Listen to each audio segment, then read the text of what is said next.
I'd like to see the mask.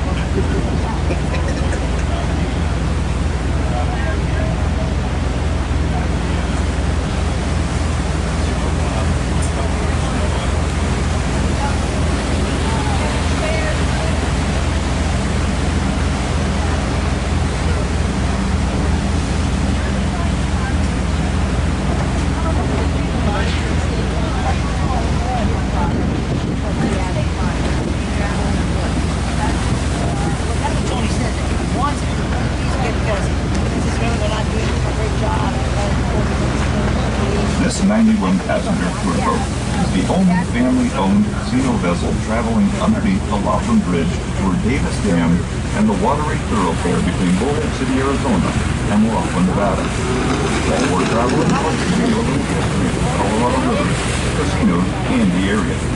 But first, I would like to ask for everyone's cooperation to please help keep all trash in receptacles, cigarette butts in the ashtrays, and your personal belongings next to you at all times.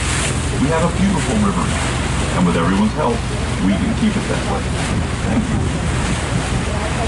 Over on our left is a state park operated by the Nevada Department of Fish and Game, known as Fisherman's Access, located on Casino Drive along the Colorado River and just south of the Laughlin Bridge.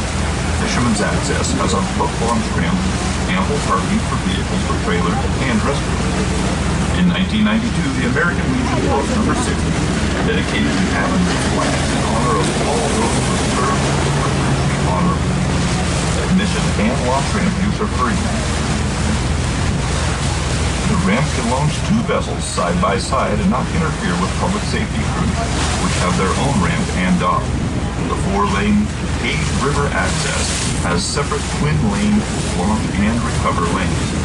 Under a 30-year agreement with the Nevada Wildlife Department, the Riverside Resort Hotel and Casino, in exchange for additional North Tower parking, will maintain the facility and has paid for the total remodel of the 28-year-old launch facility. The entrance to the Laughlin Regional Heritage Greenway Trail can be seen in the background, and we'll talk about that on our way back downriver. This $500,000 vessel was built over a period of 1 year from April 1991 to April of 1992. It was designed and built by Hills Marine out of Seal Beach, California, who also built watercraft for Disney. This vessel is 65 feet in length, this one is 18 feet long. We have 2 tons, 25-liter diesel engine, 130 horsepower each, and a 4-cylinder Cummins generator to supply power for the amenities. An observation deck provides a 360-degree panoramic view of the Colorado River and its surrounding environment. The environment was the main consideration in the design of this vessel. As a result, this vessel comes as close to a non-polluting environment as today's technology can provide. The ladies' restroom is located on the starboard side of the boat, which is the right side of the boat facing forward, just outside the sliding door next to the forward stairwell. The men's restroom is located on the port side, right where you boarded the vessel. This bridge is the Laughlin Bridge. It was opened to traffic in July 1987. Not 1 penny of taxpayers' money went into the construction of this bridge, as it was paid for in full by Don Laughlin, our town's founder and owner of the Riverside Resort.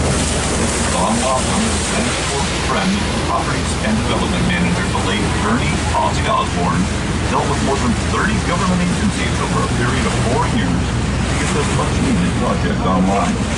For thousands of people, this bridge eliminated the 9-mile drive over Davis Dam, connecting the communities of Bullhead City and Laughlin, Nevada.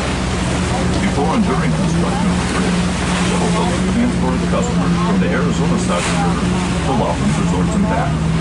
These boats continue to run year-round. This $3.5 million structure is a much safer route and was donated to Nevada and Arizona by Don Laughlin, who also paid the first year's maintenance on the bridge. When they redesigned the bridge and put the walkway on the outside, again, not 1 penny of taxpayers' money was used.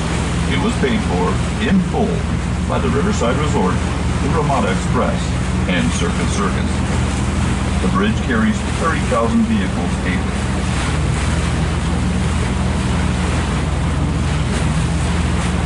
Over on our left is the water treatment plant for Laughlin, Nevada. That buoy marks the intake manifold for the plant.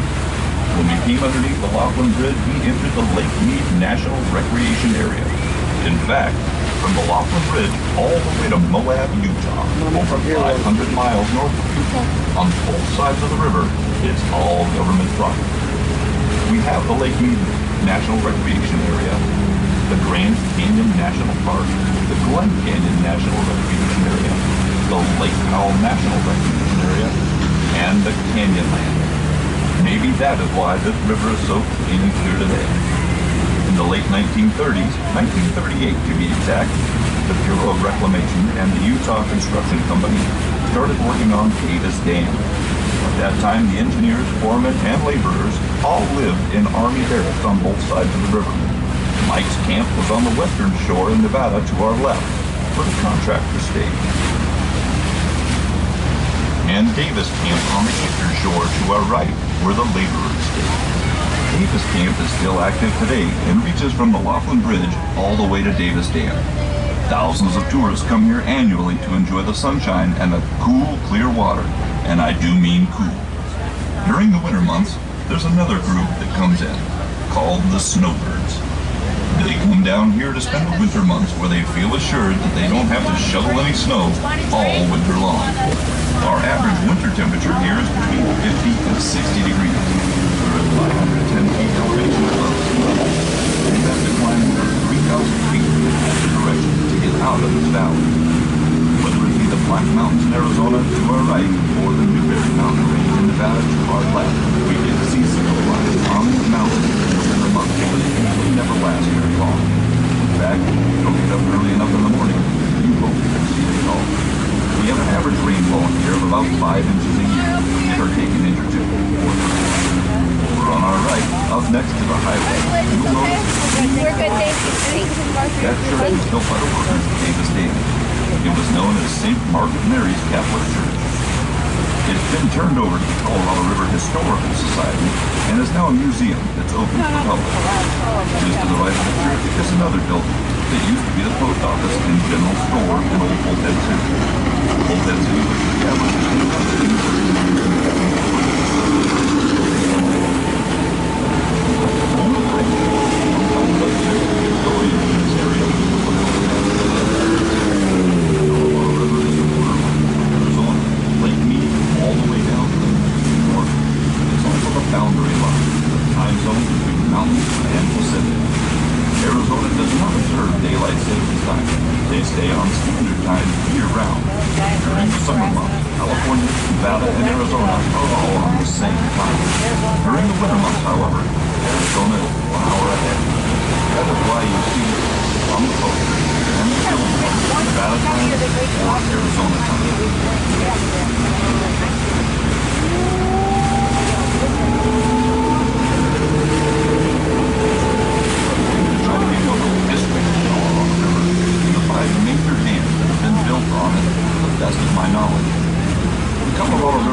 1,450-mile journey to the Sea of Cortez.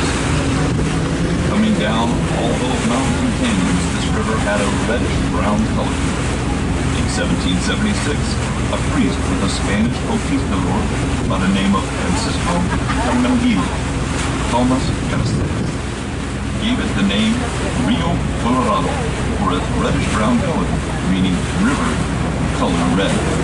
The Mojave Indians found Father Travis in the desert, reaching sand by the sky and left to die.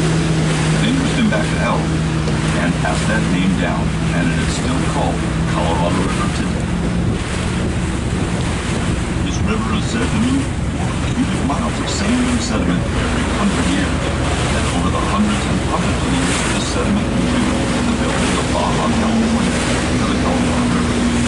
Early settlers used the river to drain, used it to plow. They probably roll over in their graves, which they could see what man has done with it today. To my knowledge, there's only been one man to go from the source of the Colorado River to the mouth, and that was a third-generation frontiersman by the name of James Ohio Patty.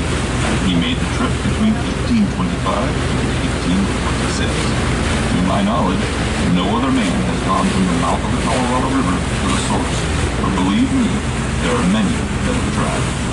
In 1826, a man by the name of Jedediah Smith, he made friends with the Indians, but in the early part of 1827, a man by the name of Ewing Young came through, and he massacred the Indians and hung them from trees as warning signs.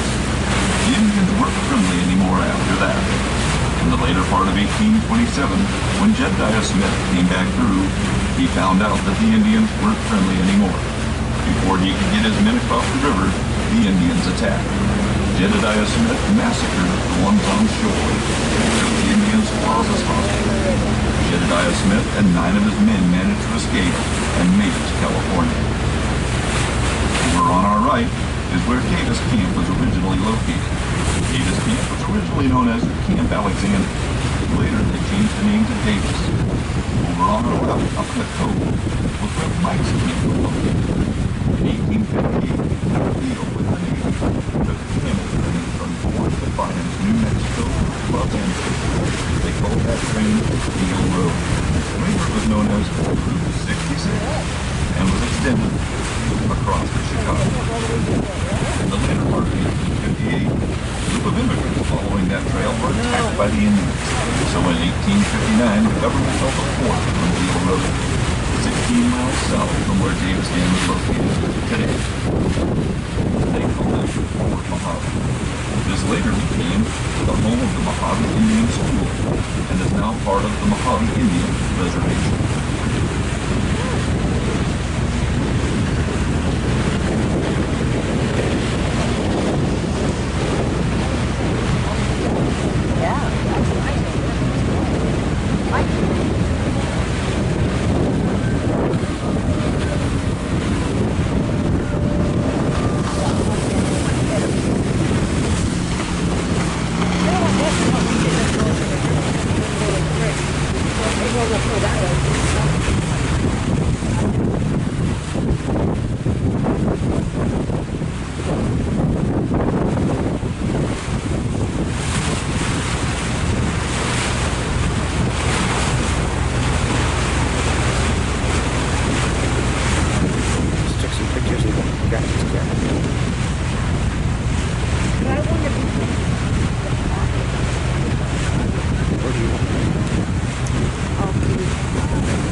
Reclamation, which is made up of 7 states bordering and using the Colorado River, including Mexico. Try to put it on the table. Unless one drop of water leaves this river without it being accounted for, whether it be in the form of hydroelectricity or used for drinking.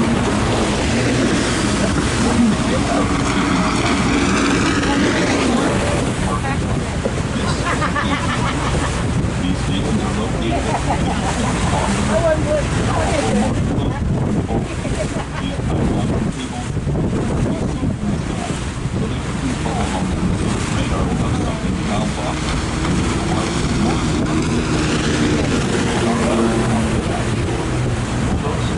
Inside the fenced area. They bring that cage out over the river, and they drop their instruments down into the water, and they can tell you each gallon how much water they have going downstream at that point. They can also tell you if there are any contaminants in the water. So if you decide to start dumping anything in this river or taking any water out of it, you have another thing coming. You will get caught, because they do keep a very close eye on this river. In 1869, a man named John Wesley Powell was in charge of a survey department on the government and the railroad. In the middle of that boat, he built an arch. You see, Powell had lost one of his arms in the Battle of Shiloh, serving on the USS Grant. He gathered 9 men, 4 boats, and flew 10 months. On May 24th, he strapped himself into the arch and set out from the Green River, Wyoming. Passing through dangerous rapids, the group passed down the Green River to its confluence with the Colorado River, then also known as the Grand River, upriver from the river. Coming out on the lower end of the mountain,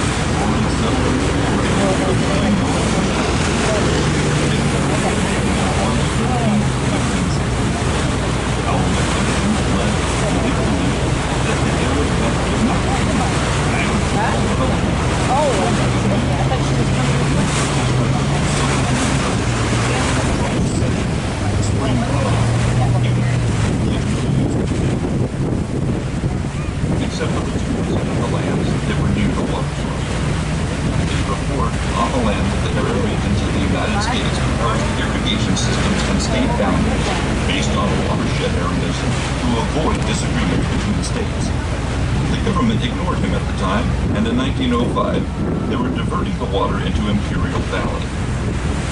Due to sand and settlement built up in that year, during the spring runoff, the river changed its entire course and emptied into the Imperial Valley, taking the Salton Sink and Salton Basin and turning it into the Salton Sea.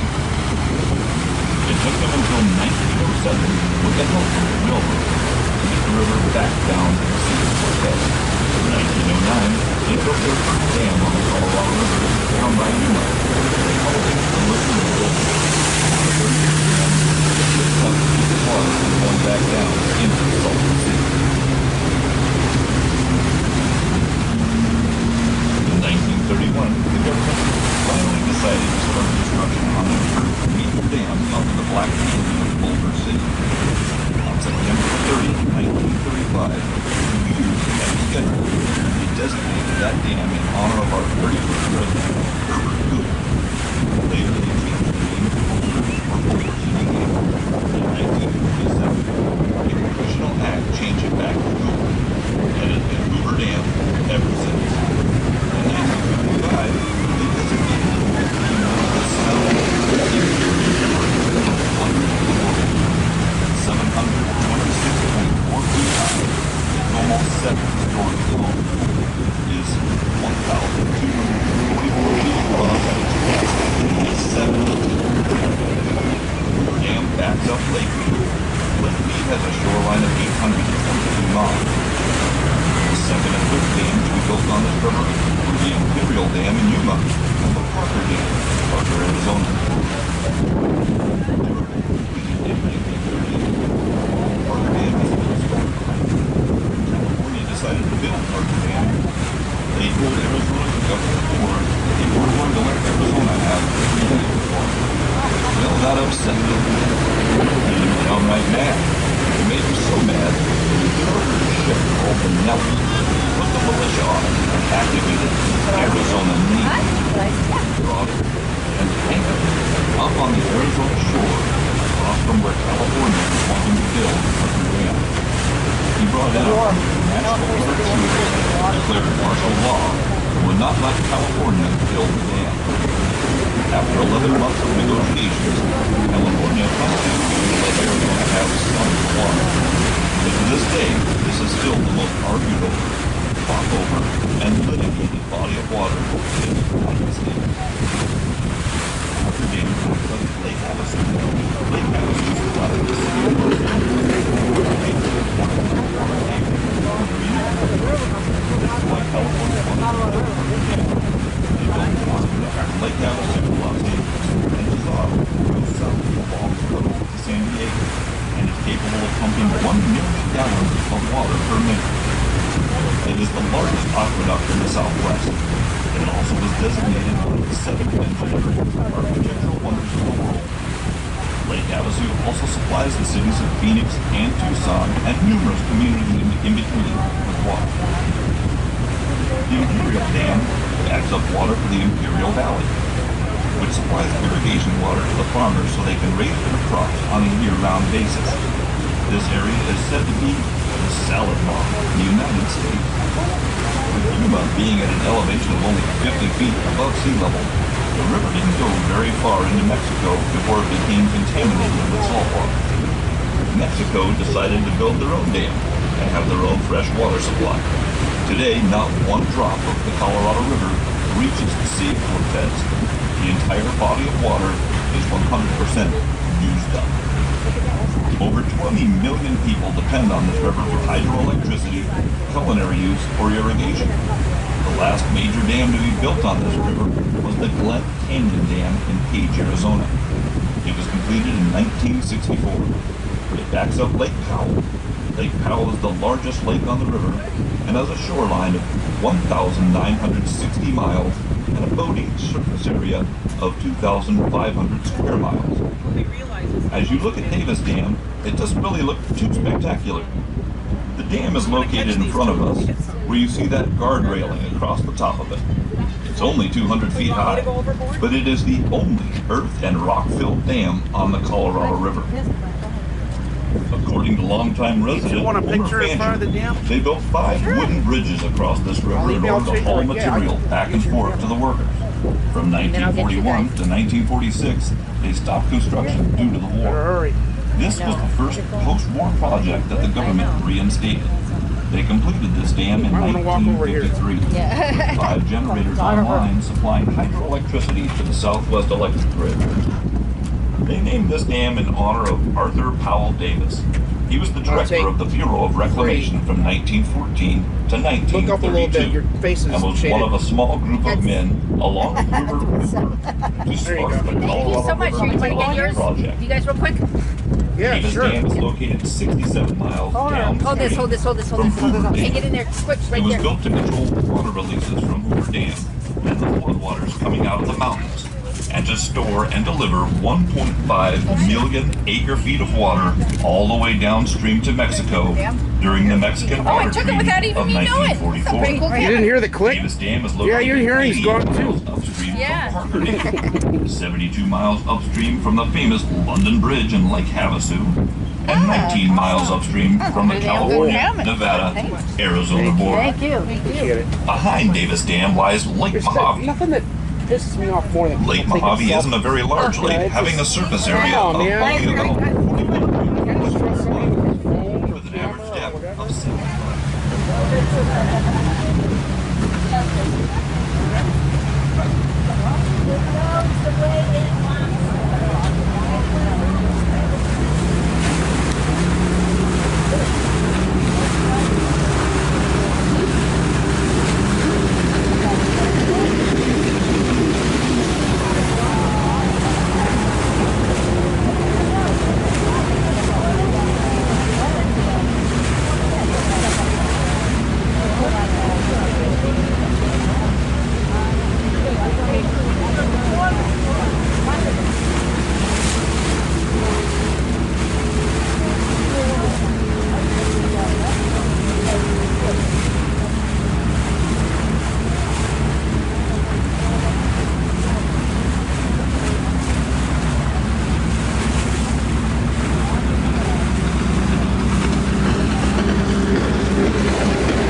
Rocky there. Thank you. That's a O'Doul's non-alcoholic beer. You may call me a liar, and you're probably right. We're having fun. Pro, sweetie. Tink.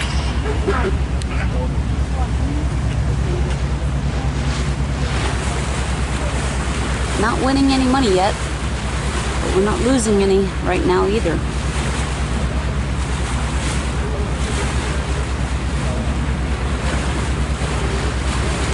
It's amazing how calm the area is going north as opposed to going south, because I had to shut the camera off because we were really blowing in the wind heading south.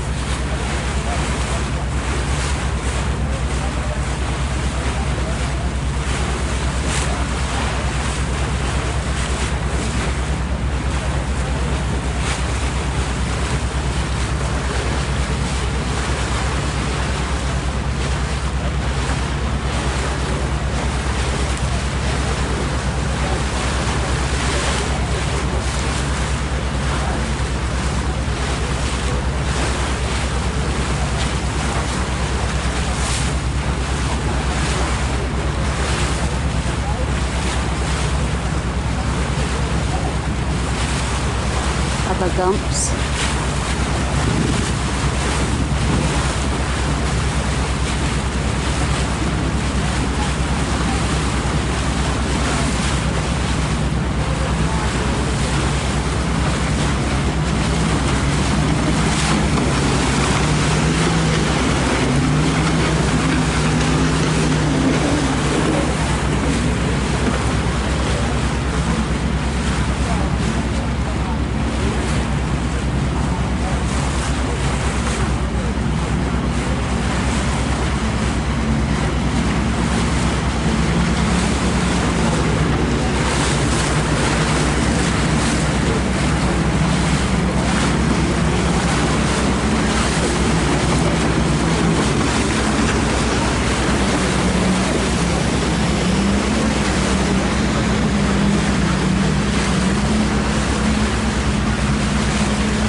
If you stay at the Colorado Belle, they have a beach.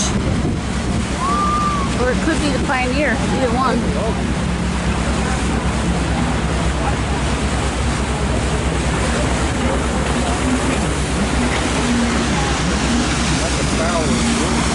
I like the Pioneer, yeah.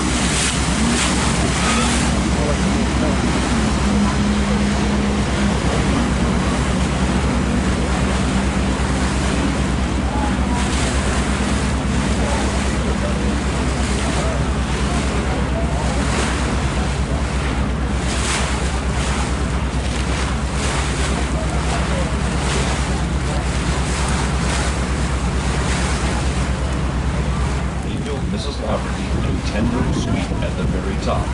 And if you look at the top of that tower on this side, you can see the balcony they built for her so she could come outside and get some fresh air and watch the morning sunrise. They completed this tower in February of 1991. There are some who believe this is where the story should end, but unfortunately, only a week before this is moved into a new temple, she passed away. She was on her way back from a European tour when she had a stroke. She has been around in the neighbors condemned her in Funky Edgewater, and they call it Laughlin. Funky Edgewater over the front of the Colorado Valley. Her suite, they went back to the Edgewater. They use it today as conference rooms and apartments for VIPs. Mrs. Lafferty's inheritance money went to her children. We had 2 girls and a boy. But Mrs. Lafferty's story will live on. Because every tour boat out here on this river tells the story every day about the lady that stuck it out to the very end. And now you know the rest of the story. Don Laughlin's name was bestowed on Laughlin, Nevada in 1968. That's when Don decided to set up a post office at the riverside. We wanted to call it Casino Nevada, but the postal inspector wouldn't let him do that. We then wanted to call it Riverside Nevada. The inspector told him there were too many riversides. Besides, there already was, and still is, a Riverside Nevada located on the Virgin River by Mesquite. The inspector suggested he call it Laughlin. Don asked him why. The inspector told him that he thought it was a good Irish name. The inspector's name just happened to be O'Neill. In 1976, the small town of Southwood, Nevada, a population of 82 people, all got together and decided to change their name to Laughlin, Nevada, which became the Laughlin residential area. Today, there are over 9,000 I didn't know that Laughlin was an Irish name.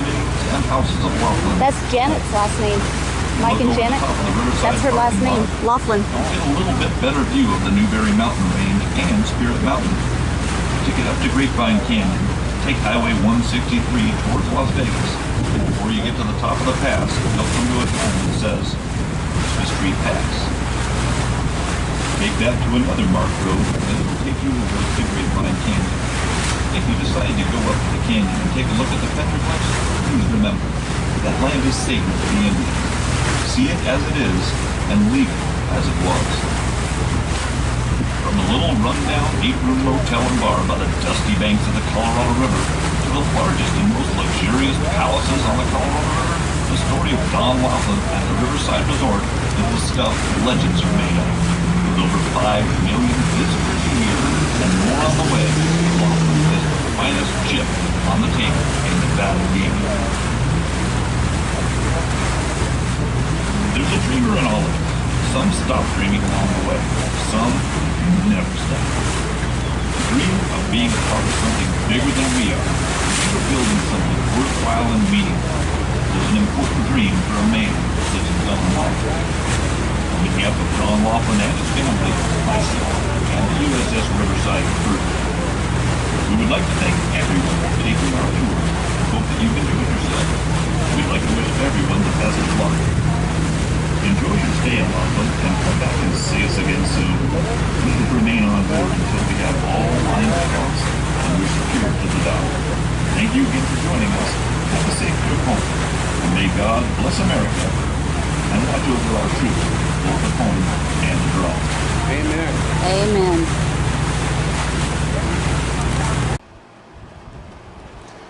Are you having fun, sweetie? I'm having fun. Not winning any money yet. Having fun. Good. We had a nice cruise yesterday. If you would care to elaborate on anything, feel free at this time. We are rolling tape. Well, the only thing I would have to say negative about the cruise is I could have stayed on the boat all day. That's true. And be sunburned big time. They do have shade, and it is air conditioned downstairs. So we're enjoying our time here in Laughlin. We got a decent view. That's the Colorado Belle.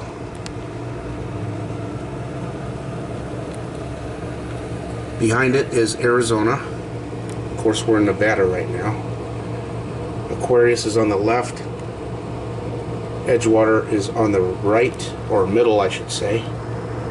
And way down at the end, the high structure is the riverside. But we're having a nice time here. It's only going to be 114 out today. That's why we're inside at 70, I don't know, 68 degrees.